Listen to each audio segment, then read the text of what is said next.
This week we're going through Luke chapter 16, the portion where Jesus tells a story about a rich man and Lazarus. And for the rich man, life was good as long as he was rich. That's how he defined his life.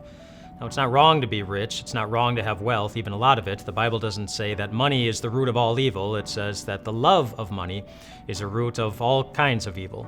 And it's possible to love money whether you have a lot of it or whether you have a very little bit of it. And it's not just money that we can love more than we love God.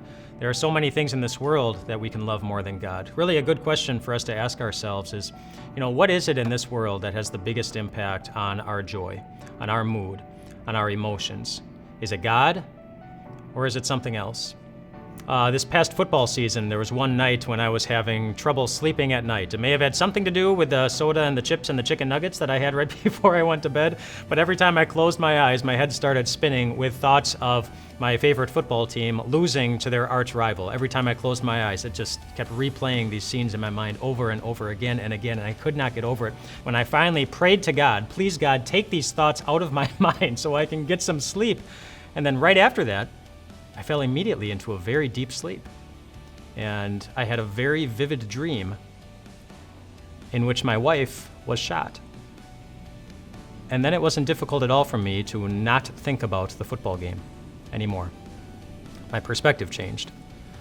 And there was a moment for that. There was a moment like that in the lives of the rich man and Lazarus. And we pick it up in Luke 16 at verse 22, where he says, "The time came when the beggar, Lazarus, died, and the angels carried him to Abraham's side. The rich man also died and was buried.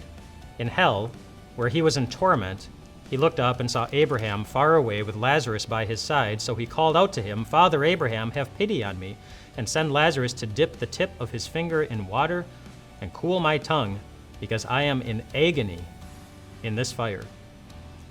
The one thing that the rich man and Lazarus had in common is that they both died. There was an end date to their life on earth, but what happened after they died was incredibly different, because the rich man loved his wealth more than he loved God. He was in torment. He was in agony. He was in hell.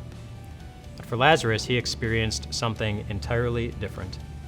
Abraham replied, "Son, remember that in your lifetime you received your good things, while Lazarus received bad things, but now he is comforted here, and you are in agony." Lazarus received comfort. The same comfort that the book of Colossians promises you when it talks about the comfort that we receive from Jesus' love. From Jesus, who was willing to suffer even more than Lazarus did during his time on earth, to comfort you with forgiveness. God gives us an eternal perspective, the reminder that your comfort is coming. Did you realize that your money really isn't yours? It's God's money, which is why it's so important for us to be responsible with the money God has entrusted to us. Learn how to do this with Pastor Mark Jeske's book, Money Talk. Proven principles from God's Word to help you operate in His financial wisdom. Break free from the lie that money makes the world go round and discover what happens when you view and use money God's way. You'll receive a copy of Money Talk as thanks for your donation today to help reach more people with the timeless truths of God's Word.